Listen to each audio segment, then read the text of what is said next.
સૌને જય શ્રી કૃષ્ણ તેમજ જય માતાજી।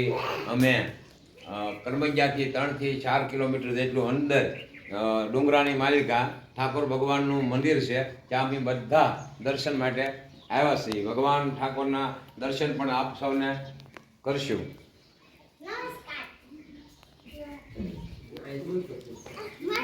ઠાકોર દ્વારથી અયાવજ આવ્યા છીએ મા ખોડિયારમાંના દર્શન કરવા માટે, તો આપ સૌને પણ માતાજીના દર્શન થાય।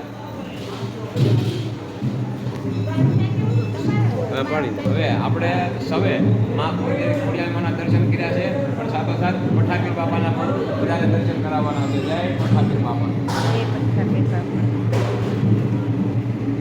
આપણે સૌએ મા ખોડિયારમાંના દર્શન કર્યા, તેમજ પઠાપીર બાપાના દર્શન કર્યા, અને હવે આપણે શિકોતર માના દર્શન કરવા માટે જઈ રહ્યા છીએ। જય મા શિકોતર મા। આવો અયાવજ ધામની અંદર 7 લીમડા છે।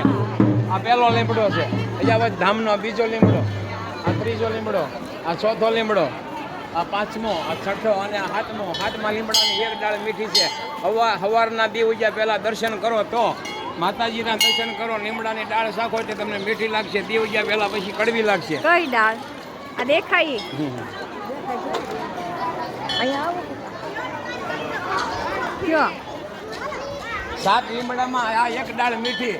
સવારે દી ઉજ્યા પહેલા દર્શન કરો તો દર્શન કર્યા પછી તમે દાળ શાખો એટલે મીઠી મળશે, પણ દી ઉજ્યા પછી ન થાય, દી ઉજ્યા પછી કડવી ડાળ છે।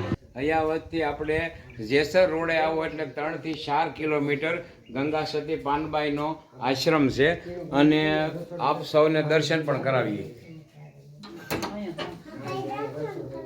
આ ગંગા સતીમાં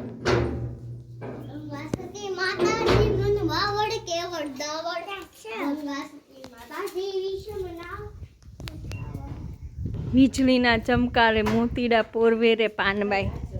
અહીંયા શરમળિયા દાદા છે। ગંગા સતીમાનું જન્મભૂમિ છે આ।